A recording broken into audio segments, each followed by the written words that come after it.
Okay, we're going live, and I'm saying things so that people kind of know that it is live and that we are here. So, in a slight change for the pre-show stuff, we're gonna see Matt and Andrew here in the corner, so you know that this isn't just an audio production, that we do say things and you can see our faces as well. So Andrew's here. Hello, Andrew. Dr. Andrew Hello. Holding. Hello. Oh, we Have a can hear face. you. That's good. I like your backlight. I like that you've put lightsabers in your background. They're good, aren't they? Inspired by Newsround. Really? Yeah, so the guy from Newsround tweeted them. He bought 10 and put them in his background. When he made a home studio for Newsround in his garden. Yeah, that's a lot like when I put out content of myself, people are inspired to just spend their entire life in cheap sportswear. I think. Is that not? Do you have an Amazon associate account for that? I should do, shouldn't I? But dressed like Spanners does 95% of the time in slacks. We've got Matt here as well. Hello, Matt. Yep, I am here once again. Prove it. Okay.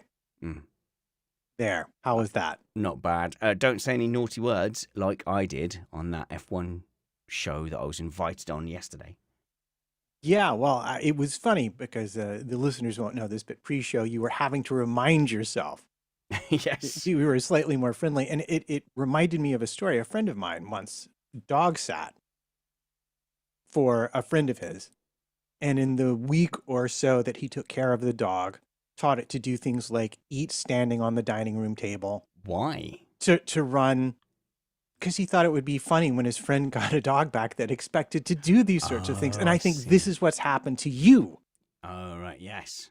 You have been let off the leash. You've been given permission to engage in all the bad habits.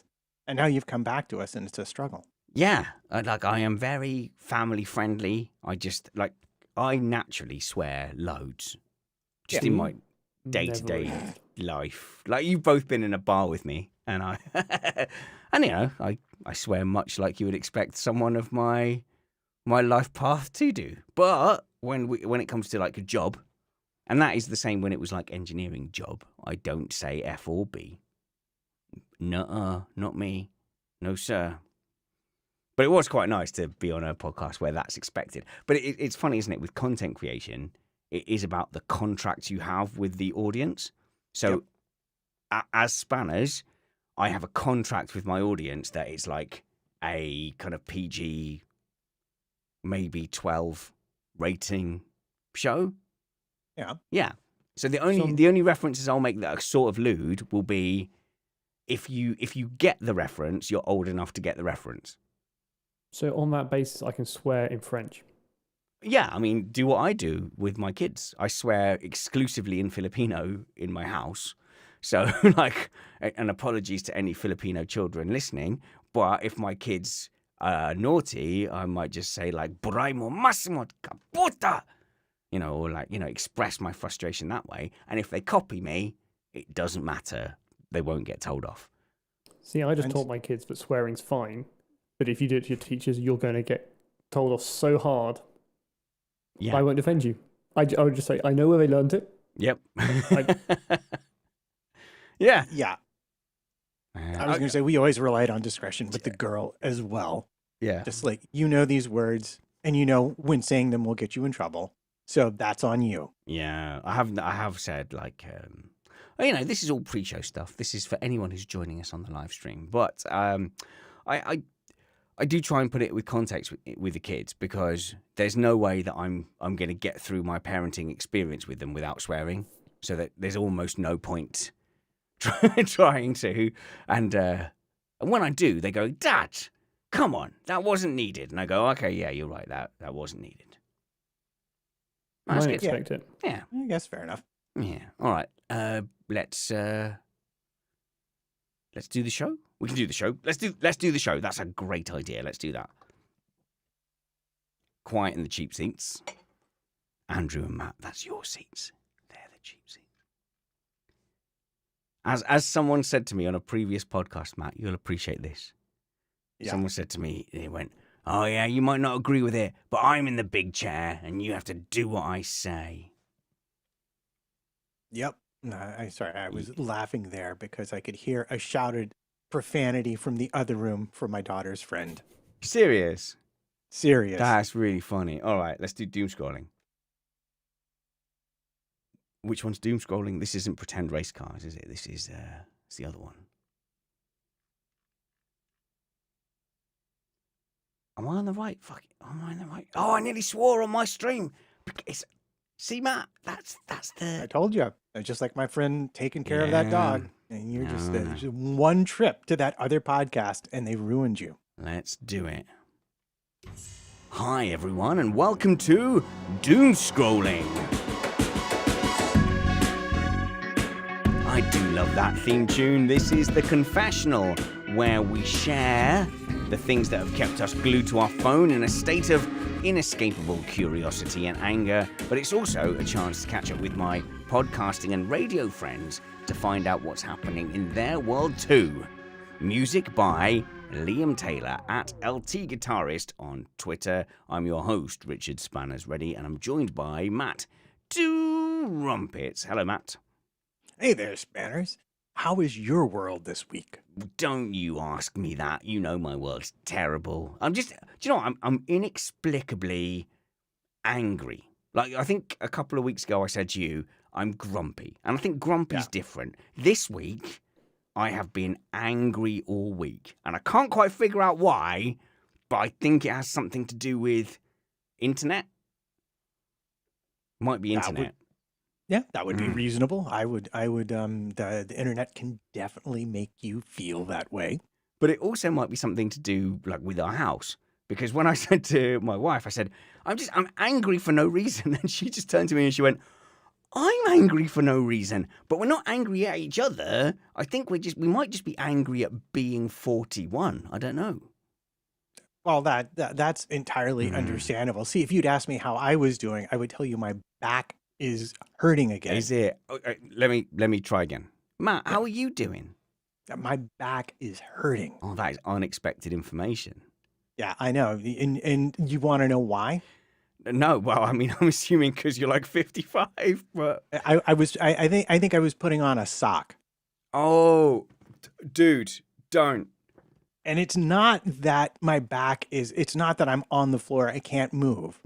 It's more like my back is saying, at any moment, at any given moment, I could just take you down if I felt like it. Yeah, I have noticed that with socks. I know you were like fat like ages and ages ago, but I've been much more recently fat.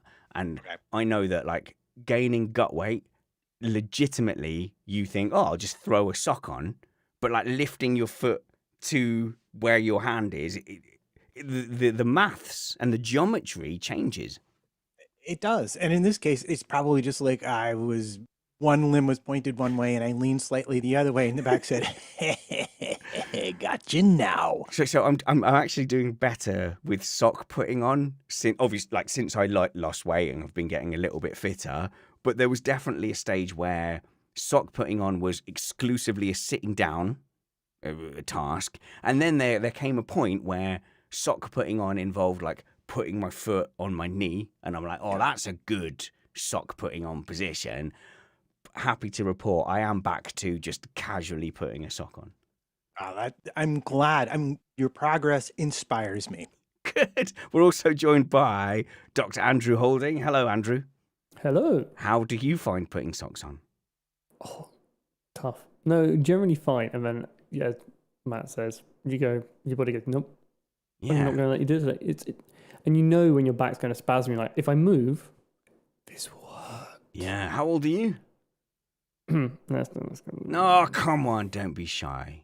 But it's my private information and all my logins. It's the modern world. It would be scientist-ist if I didn't ask you. I know you're not supposed to ask a scientist their age, but, you know, it's I'm 20... on the better side of 40.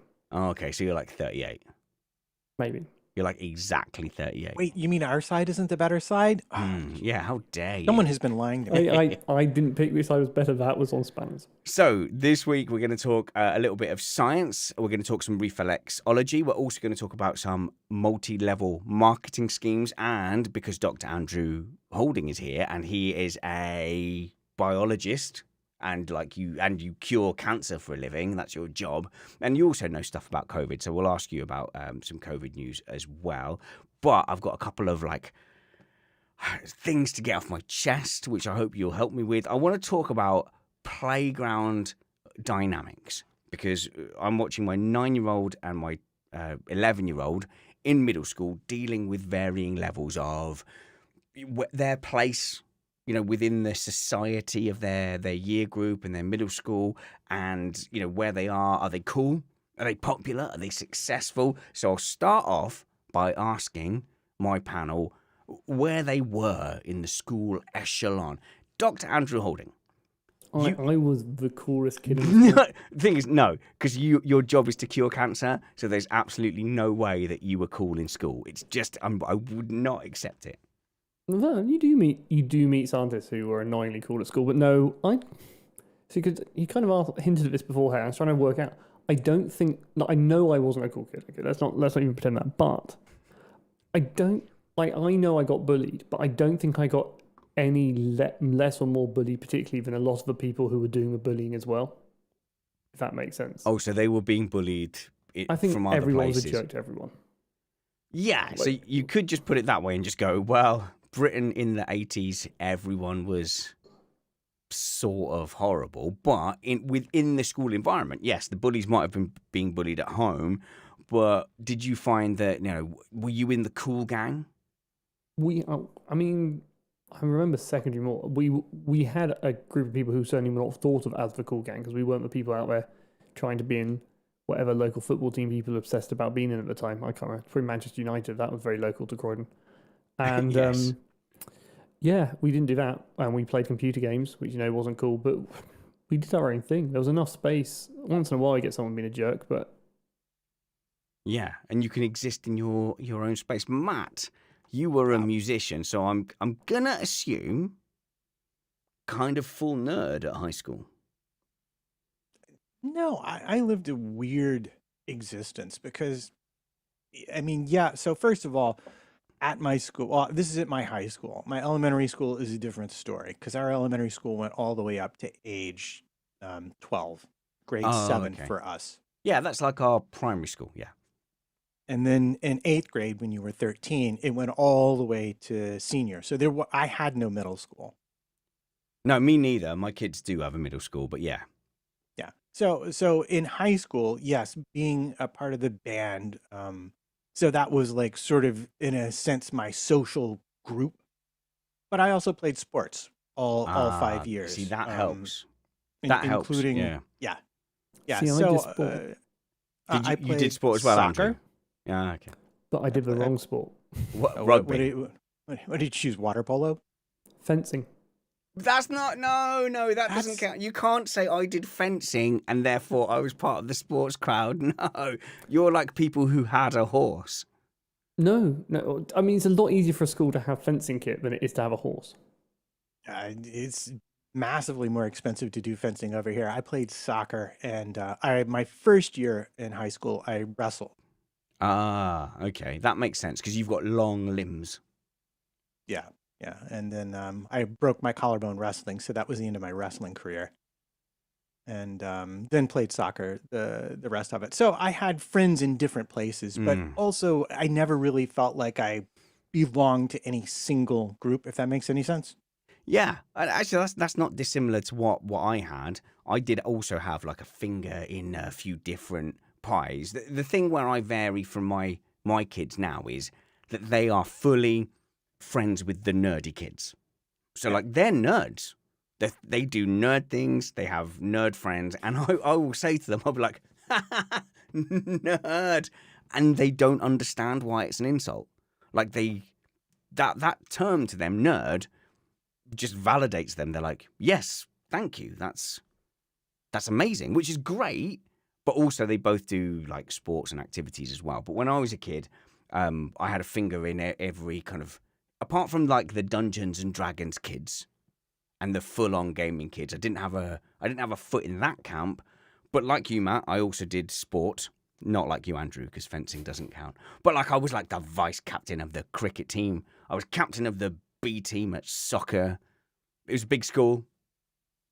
So don't judge me for being only in the B team. But also I was good at like athletics and stuff and sprinting. So when you're good at sport, that kind of gives you almost like an instant in. It's like a big social ticket. Was trumpet the same? Was playing an instrument also a kind of a social kind of, well, here's a thing I do. At least I can pin some identity to that mast. Oh, absolutely. And I was going to say, at our school, the band was the organization that won awards. We traveled, we competed in competitions, we won things. Our best players went to state level competitions and won things. So yeah, we were the dominant big organization, because like our marching band was big. Like our football team had like a 2-year losing streak. Our American football team, no one cared about the soccer team except for the people who played on it. So they had like a 2-year losing streak while we were winning championships. So yeah. I mean, it didn't hurt. It does feel like America does that so much better. Like in every American film, they're like, yeah, we've got to compete to get to regionals. And like, it's a whole thing. Like, I don't remember that being a thing in like British schools, really. But it isn't, because if you're here, sports scholarships are not such a big deal. Yeah. Whereas in America, like you can be in academia, but things like sport and music just seem to be much more relevant and much more treasured. And like they'll make a massive deal. Like when you guys play sport, there's like chairs and like a stadium laid out for people to watch you doing the sport thing. Whereas that's not really a thing in British schools. Yeah, no. Some schools have amazing facilities. I think we went to, I don't know, they had several but we had a stadium our football team played in, and that's where we went every Friday night or every Saturday night in the band, and we played, and then we did the halftime show. But the money is so much bigger in American football through the university system, where in the UK the FA goes through the kids clubs. Like you must have an FA club for like the 8-year-olds near where you are. Yeah, the whole league runs the whole way up, and it's absolutely nuts. You can be like 7 and in Arsenal. Yeah, and someone can correct me on this, but this is where when people say, "Oh, football's like a meritocracy," well, if your dad knows someone at the thing, or your dad is Jamie Redknapp or something, you've got much more of a chance of being an Arsenal under-8s than like my boy has, for example. And once you get on that coaching ladder and that kind of professional stream, you're going to have access to the best coaches. You're going to have people's eyes. Your name is known. So as much as sometimes people look at football and go, oh no, wow, no, the talent rises to the top. Ian Wright's 2 adopted children with no genetic link, miraculously both ended up in the Premiership. But I think there is talent there. Like, I know what you're saying, but when all the kids I know who've ended up in those FA squads, because my mum used to be a teacher, which is why I know a few of them, because they're not that common. They weren't kids who had any reason, like they were just good at football. Yeah. And I say the biggest thing their parents did was they just supported their kids, because it's such a huge amount of time. Yeah. But I think you're also right. I think, it's not, I don't believe anything's a perfect meritocracy. But put it this way, like if having parents that put the time in is an advantage, then that obviously, oh gosh, we're into like demographic socioeconomics here. But any activity that requires parents to put in a lot of time does favour obviously more well-off kids and discriminates against very working class or kids below the breadline. Or is that my working class chip on my shoulder coming through? No, you're absolutely right. If you have more time in the UK, you do better. And being poor is expensive. Yes. The only corrective to that I can bring up, and it's just because living in an urban environment, you do see this, is that any sport that has a very low barrier to entry, like for example, in New York, basketball or soccer, where you can purchase basic equipment for a small amount of money, does offer, at least for the very talented kids, they can go out and play every day and get experience and teach themselves what they need to know to be competitive at a school level, which might get them a shot at a more professional level. In fact, I think you make a good point there. Like, look at the equipment. Look at equipment alone, and the more equipment you need, the more middle class kids you'll get versus working class people. So, except, and this is the weird one, in the Olympics, one of the best sports for working class people is the equestrian sports. really, the horse. Where do I get my horse? Where do I line up for a horse? And that's just me a rural thing. There are people in rural areas who have maybe, access to horses, but growing up in Croydon, there weren't many horses. My wife had 2 horses. She paid $0 for both of them. Really? Growing up, yeah. She Okay. grew up at the time. The other side of the expressway was rural enough that I think there were horses that were, basically the owners didn't want to take care of them anymore. So she took them on, found a stable. I mean, the amount of veterinary medicine she learned at age 13 to have a horse is pretty extraordinary. Yeah. That is really interesting. But like you and I, Matt, obviously we do a Formula One podcast. If anyone's not familiar, it's called Missed Apex. Definitely a working class sport, Formula One. Yeah, definitely. And people talk about, all the time, they talk about, is it a rich kid sport? The amount of money, we've had Alex Brundle on talking about, he went to the second tier of single seater sport and he quoted the figure 6 million. So his family, out of their own pockets, paid 6 million to get him to the second tier, presumably, for a shot of the top tier. And that's 6 million's an awful lot. But I think it's even more than that now. Oh yeah, I think it is. I met a long time ago at one of the virtual reality places I hung out where they had motion simulators too. Mm. The guy who was in charge of, or the driver they got to help them make that work, because it all came from open source software. He was Brazilian, and he wound up doing karting in Central Europe because it was cheaper than karting in Brazil. Wow. And even the amount of money it took him to compete like in the FIA series was like close to €1 million. Yeah. And he said, he said, once I figured out how much it would cost me to get to Formula One, I just did something different. Yeah. So, Andrew, sorry. But one of the things, because the US has a very different attitude to F1 to the UK, and also like stock car racing is really seen as a southern working class sport, isn't it? Yeah. So motorsport does cross boundaries, and then also different motorsports have very different perceptions in different parts of the world.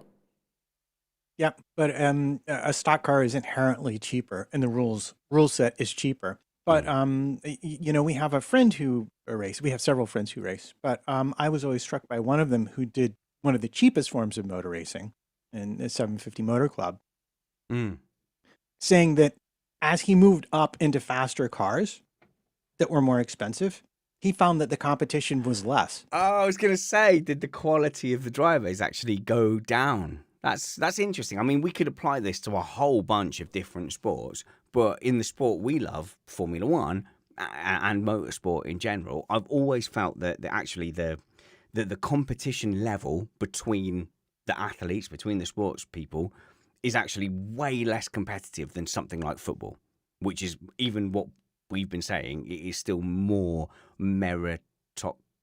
More of a meritocracy. There we Yes. go. Words are hard. But if you gave go-karts to every primary school, for example, and then picked the kids there who were the best at go-karting and then put those kids into the driver academies, I think just about every single Formula One driver and every Formula 2 driver probably wouldn't get a look in. Like, if it was that open to everyone, the current people we have wouldn't be the people who are at the top of the grid now. Andrew? But the thing about F1, which I noticed, which makes it, I think, you're talking about how you get the top, the competition gets less.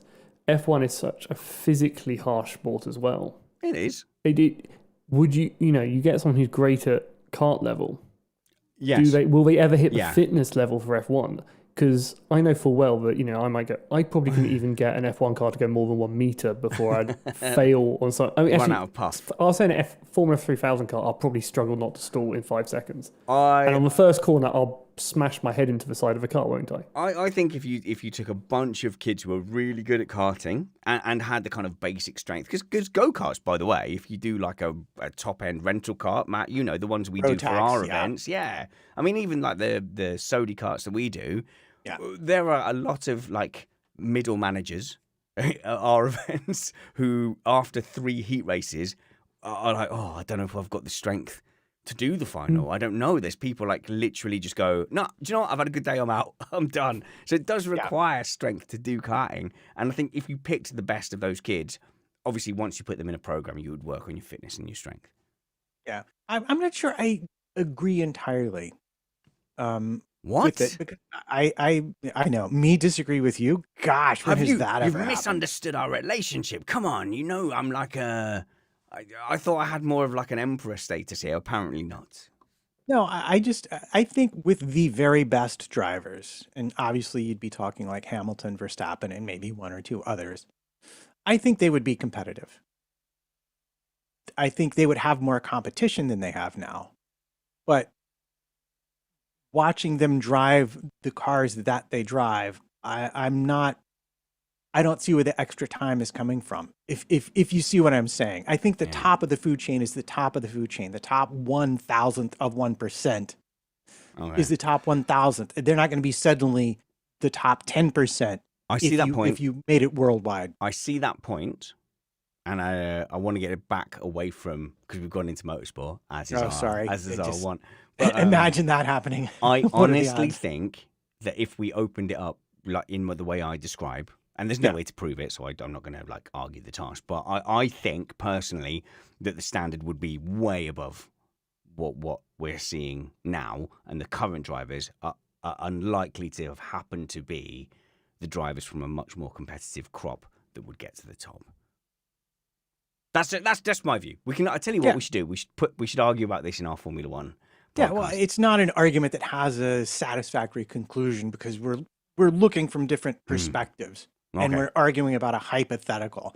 The reason I say what I say is because I feel like the very best drivers, and again, Hamilton, Verstappen, have had a natural propensity for it that any kid, I mean, even from age 3, he was winning like radio control car thing.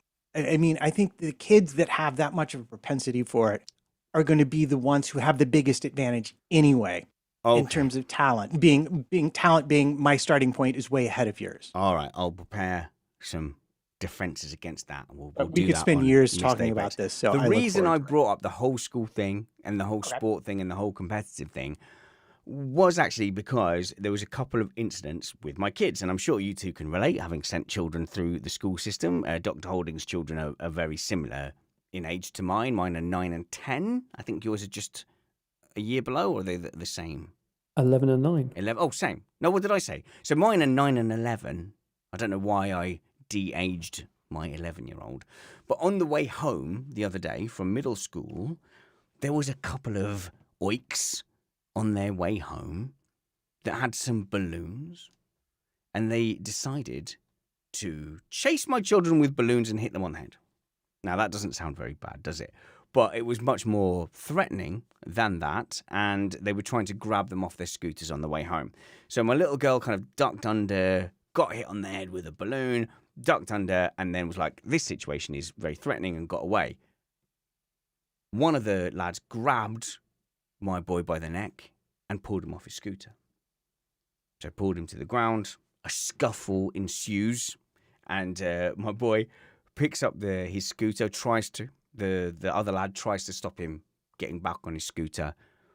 A scooter is swung and smashes into the lad's shin. Pain is endured by this antagonist, and of which my boy swears is an accident.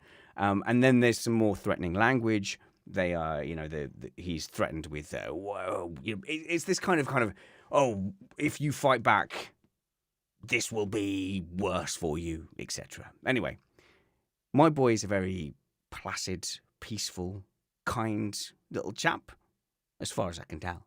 And, As any parent would say. As any parent would say. And he gets himself away from the situation, catches up with his sister and catches up with me. He says nothing. My daughter explains the situation. My son's like, oh, V, sharp. No, don't. And I'm like, right, what's happened? Tell me everything. Tell me everything that's happened. Turns out this kid is like a fairly routine antagonist. Yeah. It turns out him and a couple of his friends are routinely goading and getting my boy kind of worked up. There was a situation where my wife was picking the lad up. A couple of these kids were coming home, and he actually kind of put himself the other side of the car so he wouldn't have to deal with confronting these kids. And so this is an interesting situation because a lot of kids have to put up with this kind of bullying. Now my lad Treeface, he's in a slightly interesting situation because he is perfectly capable of physically confronting these kids. Earlier in the year, he was getting some what you would call locker room violence. So, like, in the changing rooms after PE or whatever, after PT. And in that situation, I'd said to him, that is a horrible situation. Like, he's experiencing the bottom level of toxic masculinity. And I said, you are just going to have to stand up for yourself. And in the end, he ended up punching a kid in the sternum. And the kid was like, oh okay. If I antagonize Treeface, I'm going to get some violence. I'm going to get punched. I'm going to get some violence back. And then earlier this month, some kid said, oh, you could never, they were goading him because you're little, you could never pin me down. And then he was just goaded. And eventually he grabbed this kid by the neck, wrestled him to the ground, pinned him down. And then it was like, oh, okay. And that kind of ended that situation. So with these kids, I ended up reporting it to the school. My lad is horrified that I've reported it to the school. But my argument is, if they're doing it to you, they're also doing it to other people who might not have the option of running away really fast, because my boy's really fast, might not have the option of punching them in the sternum and sorting that situation out. So I spoke to the teachers, and here's the argument I made to the head, which is, I've got my lad here, Treeface. He's a very nice lad. He's got a really good relationship with the head because he always asks, how are you? How's your day, sir? And they have a good back and forth. The head teacher knows him. It's a big school, but they know him as a really nice, polite kid. He stays out of trouble. He tries to avoid these situations. He never got caught for the times that he stood up to those bullies. And I said, do you want this child that you like, that seems popular, do you want him to be a nice lad, or do you want him to keep getting harassed and bullied and goaded at until he turns around and chins one of these kids? I said he's more than capable of punching these kids in the face, and when he does, is he going to be told off, or are these kids going to be told off? And I think that's a situation a lot of kids are facing, because he has said to me all along, I don't want trouble. I don't want to punch these kids in the face. I don't want to fight back. I don't want to hurt anyone. But just after this last one with the scooter, he turned to me and he went, it would be awfully nice to punch them in the face. I'm minded of my dad, who in first grade, so that would be like age 6? Oh, okay. Age 7, so second grade, moved towns. And when he went to his new school, he was introduced and he went to walk back to his chair. And the kid in the row of desks in front of him kicked him on his way back to his desk. Kicked him, tripped him, I forget what. My dad literally got up, grabbed him, threw him out of his chair onto the floor and said, if you do that again, and then sat down and smiled at the teacher and said, okay. Yeah. And it is not an atmosphere that you would come across in today's world, because so much good work is done into it. But it's horrible that all these years later, that Treeface is still essentially facing this same dilemma. Yeah, so I'm saying to the headmaster, well, what happens? What happens when he ends up chinning some kid? Because he's been facing provocation. Nothing's being done. I said, right, I'm giving you a chance. Do it. I'm saying, I said to them, and this comes across really crappy from me as a parent, I've said, do something about it, or I'm going to tell him the school's not protecting you. Stand up for yourself. If they do anything physically to you, just chin them. Just accidentally throw your scooter at their ankle or whatever it is you claim you didn't do the other day. I mean, if you make the school aware of the situation and they fail to ameliorate it, the consequences of their failure are not your fault, and they are not your child's fault. 100%. No one knows what ameliorate means. What are you doing to me? Sorry, I'm going all lawyer on you. So make it better. So what you're saying is you don't want to die on the moral high ground. I don't want it. Well, yeah. Well, I don't know. Like, as a dad, what do you do with your kids? Because I'm sure, like, every kid faces bullying. Every kid has to deal with a little turnip that's constantly pegging away at them. And you say, "Oh, tell a grown up," but the reality is, teachers are overworked. They're overstressed. They don't generally care. It's always kind of brandished as telling tales, which I've always hated that. Like, don't tell tales. No, tell tales. I think the telling tales thing is one of the, and because I think it still happens in adult life as well. Yeah, is one of these things that bullies do.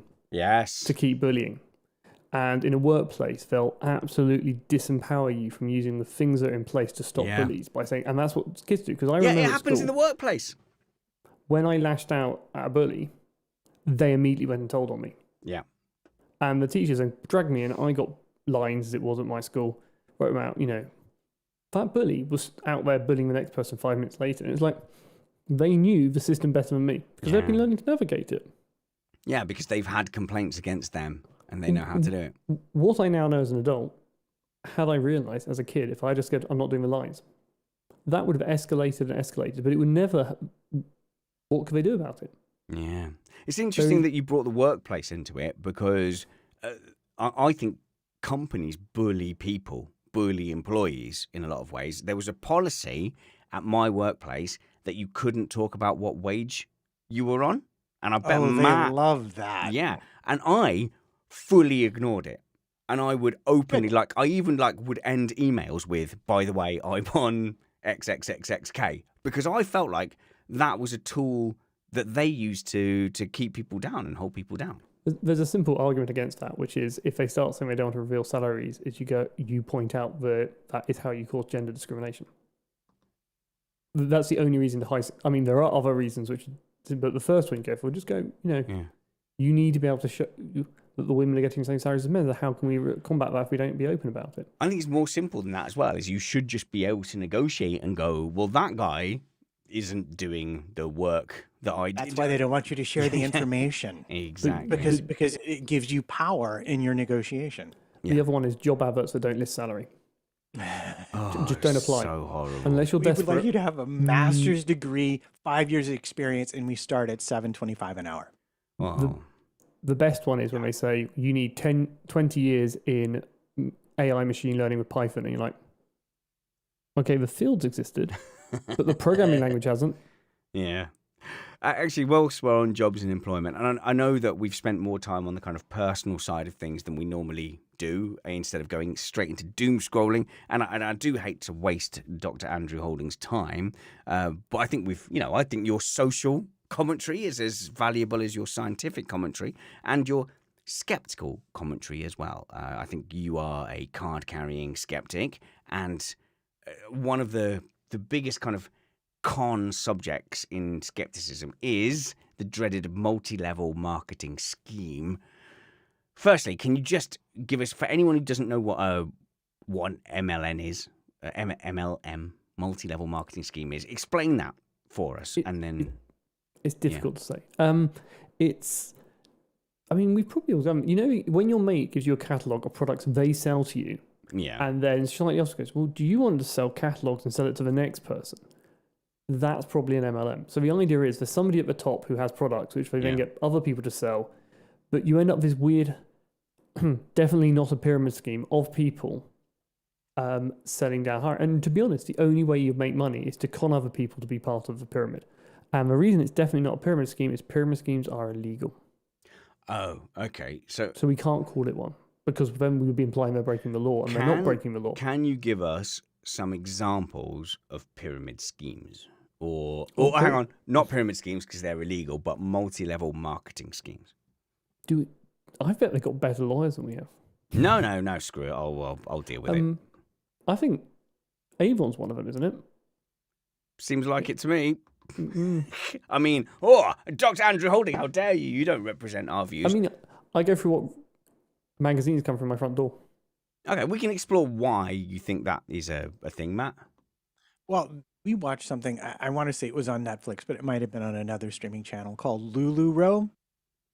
It was entirely about it's a clothing one.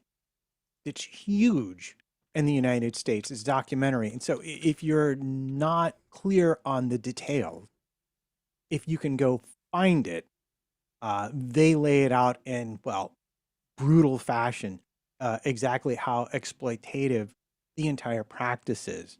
It's great if you get in at the top and you're good at it. But the further down that ladder you go, the more exploitation happens. And they really do. They prey on a very particular demographic. And the only way you get enough stock sold is usually you sell it to people claiming they'll be able to sell it because you've made money, which is all lies.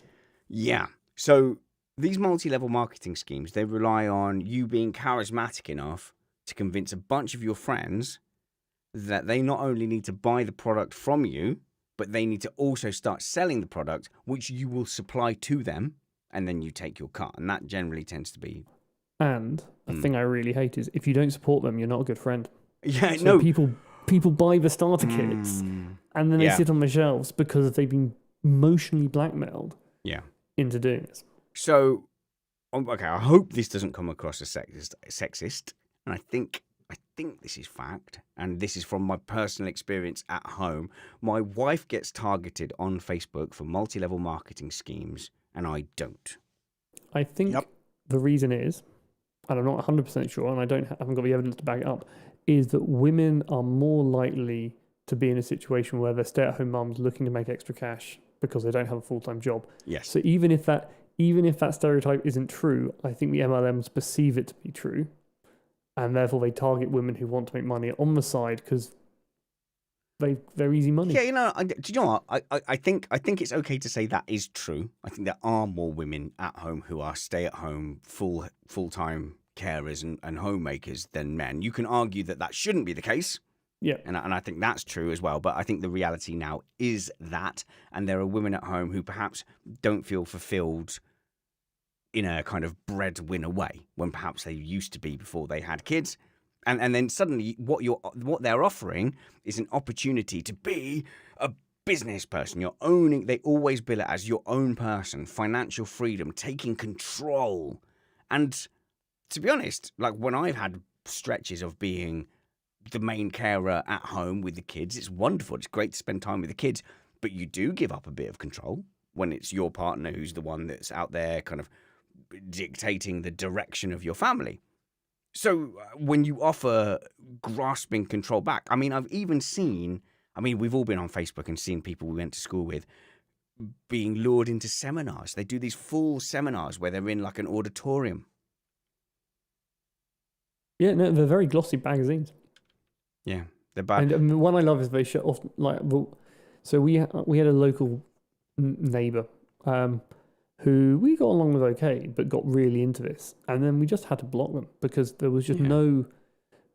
It was always my wife they were going for, and they were just trying to sell these chemical-free makeup, and we're just like, I'm just tired of having the argument with someone with a chemistry PhD that chemical-free makeup. And you can say crap here. That's fine. Yeah, but if I start doing that, I'll be on the table and eating food off it or something.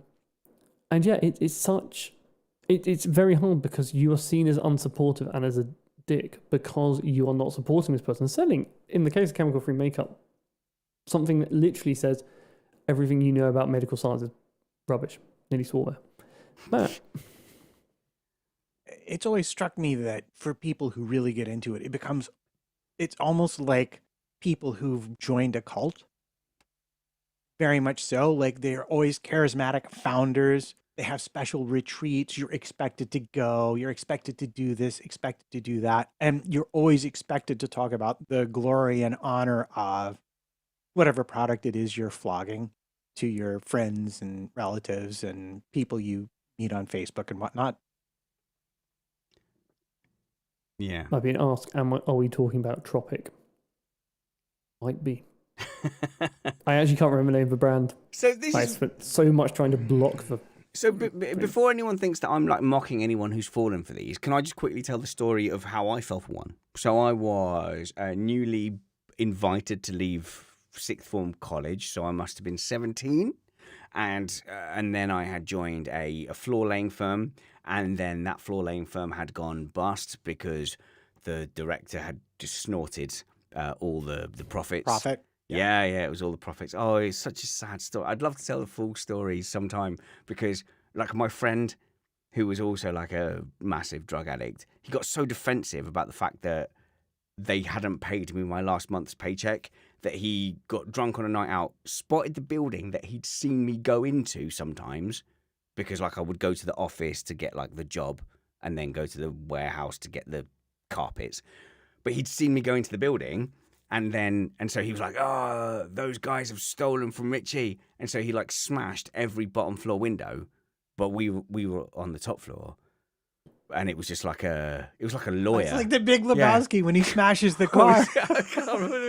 Yeah, but basically like he smashed every window on this bottom floor of just like a random solicitor's. It's like, oh dude, that's really kind, but we're on the top floor. But yeah, so being kind of desperate, I applied for things and I got what I thought was a job interview. And when I got there was loads of other people. And it was basically like a 2-hour lecture. And they drummed up this big thing, a big charismatic guy up there who now I feel was basically our multi-level marketer. He had been conned and pulled in, and now he needed to bring in a lot of other people. So he spent ages talking about how you need attitude, you need confidence, you need to gain your freedom. This is 1997. You need to take back control. He was a kind of a chubby but muscular guy, and he was like, "Look at me, I'm not attractive, but I pull a bird every night in the club." He like did that whole thing, and he was like, "And you do it by confidence, you do it by this, you do it by that." And then at the end of the lecture, they brought everyone in one by one for like a 5-minute interview,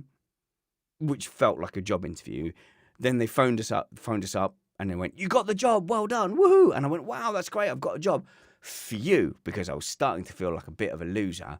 Then the next time they brought you in, again, all this charismatic stuff, all this lecturing, and then they sent you out on a mission to sell perfume. And they made it like a test, and they said, try and get a shop in town to sell this knockoff perfume to prove to us that you can do it. And whoever does best will get the job, or will go further, whatever. And that's when I realized, here's the con.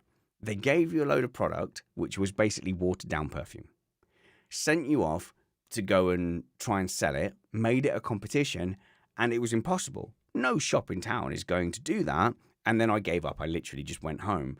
But people were talking about they were saying, well, if we just chip in our little team and just give them 500 quid, we'll win. And that was the con. And then I'm assuming that enough people do that, they tell everyone who did that they won, and then they try and turn those people into the people who then conned everyone else. So I spent a week of my life being conned by multi-level marketers, Andrew, so I'm not immune. I fell for it. And we're not. And the thing is, they will know the psychology. Like, they've made that in job interview because they knew that would work. Like, they would have tried things. I mean, even if you're doing a real job interview, there are tricks to get people to get hired when you want them. You're like, say, oh, do you have any other job interviews? And they go, yeah, well, what did you get offered? And you go, well, they would offer you that. And somebody go, what do I know? And it's a known trick. Like, you can find this in textbooks, and it's about making the person insecure about what they're doing. And I don't say you should do this. I want people to work for me because they want to work for me, but I'm in an environment where I have that luxury. But they're tricks. You just build insecurity into people to keep them begging for the job, and that's how you treat people really badly. Yeah, well, it's come up in the chat, but like when I was in college, there was an advert like, oh, make so much money an hour doing this job. And then you show up and it's like, oh, selling knives. Okay. All right. Well, I mean, I guess whatever. And they tell you all about knives, how they work, why their knives are the best. And then they tell you, we expect you to go out, and you think, okay, so I get a client list or people with interest. No, we want you to sell them to they're like, start with your friends and family. I'm like, okay, all right. No, that's like just a line I'm not going to cross. So see you later. But I was still in college. So I had that luxury of that choice at that time. Yeah. But I can see how someone especially if you're talking single women with children, where your job opportunities are constrained for a variety of different reasons, would find that very appealing. Set your own hours, be your own boss, make real money. I mean, it's really it's just vile. It is vile. It is vile. It is absolutely vile. And I went so far in that process because I was desperate. I had set out to be a psychologist. I had done the A levels you need to be a psychologist. So psychology, biology, and chemistry. And then I slowly failed all of them, and then been invited to leave college, and then failed in a trade. And they caught me at the right time. They caught me because I was vulnerable. So it nicely leads on from this. Is this week we're in the car, and my daughter was asking basically about unions and things, because you may have heard there's been a vote. And someone made a comment basically about what a terrible employer Amazon can be to its employees. And she just went, well, why do people work for them then? And trying to explain to someone of that age that because you need to put food on the table. Yeah, a middle-class kid, to be fair. Yeah, but also 11-year-olds, you've never had to do a job. How many 11-year-old kids work these days? Oh, I wasn't far off being 11 when I had to make money, but okay, whatever. Yeah, whatever rich white people. Our generation, yeah, not today. Okay. I mean, I was working at 16. But yeah, no, she just had, why would she have any idea? Why would she think she thinks you take a job because you want it? Yeah, Mark made a comment there. Hello, live chat, by the way. Well, I have been watching all your comments. It's lovely to have you along. I just have not referred to you yet, but Mark said, I went for a job selling Kirby cleaners many years ago. I'm not familiar with that brand, but I'm going to assume that you're discussing something along the lines that we have been. They had it down at the start. They knew the people who worked it out wouldn't be back after lunch, so they made those people look like a failure. And that's exactly it. It's exactly the same as those Nigerian prince scams. If you're laughing at that scam and going, oh, that's obviously a scam, you're not the person. Why would they bother doing this? Why would they bother? Obviously, I can work it out. Well, they're not after you. They want you to laugh at them and dismiss it. They're after the people that would fall for it. And a better kind of example of that, I think, these days is I need money for hospital treatment or that kind of thing. Yes, you might think it's obvious, but there are people who are in a mentally much more vulnerable situation, especially the elderly, who will fall for that, and that's who they're after. Totally. And one of the things you learn in skepticism is that we're all fallible all the time. Yeah, we mustn't sit here being arrogant and saying that the people who fall for these multi-level marketing schemes are wrong. We are specifically targeting the people who. And I think we mentioned Amway at the start. That's actually a reasonably tame example of what we're talking about.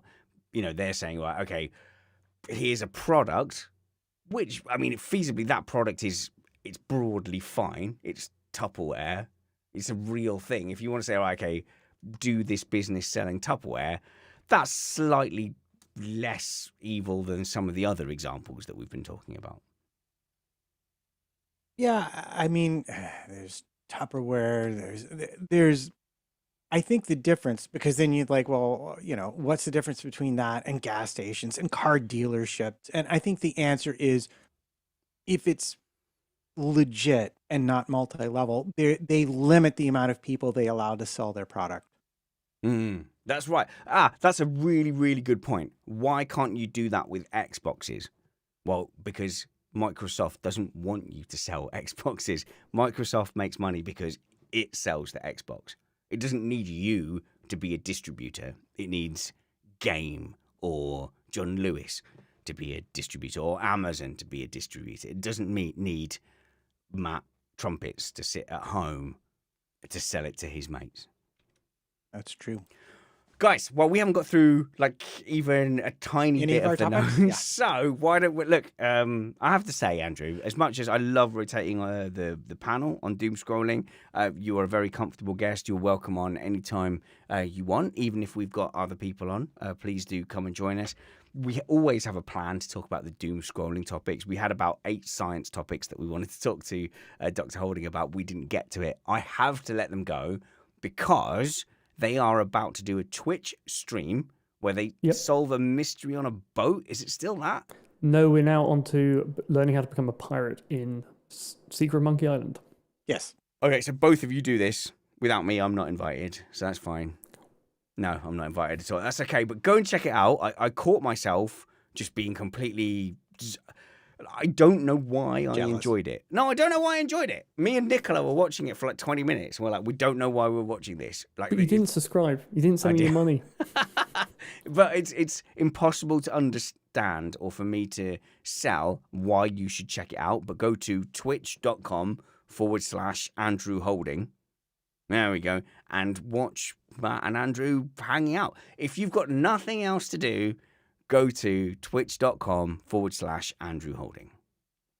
That's Brilliant. The best. And I'll see you there in 5 minutes. All right, good. This has been Doomscrolling, where we achieve none of our goals and end up just talking about our lives and the stuff we do. But we do sometimes have a plan, and, well, if you enjoyed listening, then I guess it's not a drama. We'll see you next week. Until then, work hard, be kind, and have fun. And stay off your phones, unless you're doom scrolling.